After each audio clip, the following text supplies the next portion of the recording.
Koftichka futbolkalarga mos keladigan yubkani tikish uchun qo'lingizga ilashgan matoda men ko'rsatgandek bichib tikib ko'ring, sizda ham o'xshaydi. Mana bo'yimizda 100 bo'lsa, 100 ga biz choq haqqilab qo'yganmiz. 100 ga tepadan 4 sm, pastdan 2 sm, shunda 6 sm choq haqqi berib, yubkamiz uzunligini qo'yib olamiz. Tazalanamiz, 4 ga bo'lib olamiz. Tazalanamiz. Bizda kengroq o'lchangan holati 100 bo'lsa, 100 ni 4 ga bo'lamiz.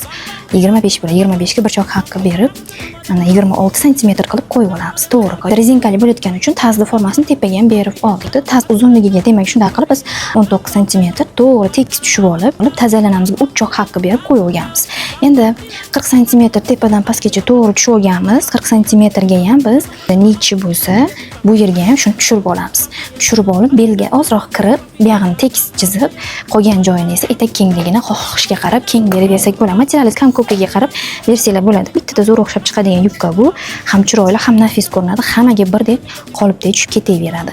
Xo'p, yubkamiz etak enini 60 sm qilganmiz. Eng kami 50 gacha qilsanglar bo'ladi.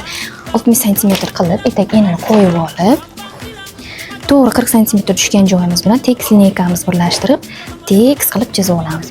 Belimizdan 1 sm pastga tushib, yuqoriga olib borib birlashtirganmiz. Kerak etak qiyaligini olib ketishimiz uchun 40 sm ni tekis chizib olamiz. Materialimizga mana tepadan 40 sm ni tushib tekis tushib olamizda, o'sha 40 dan pastgacha nechi bo'lsa, masalan 67 bo'lyaptimi? Bu yerda ham 67 ni qo'yaveramiz. 67 ni qo'yib qiyaligini topib olamiz.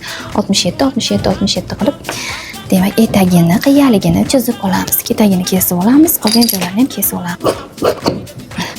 Buyoqlarni ham kesib olganman. Buni ekonom sifatida endi buni orqa tarafini bu yondan olamiz.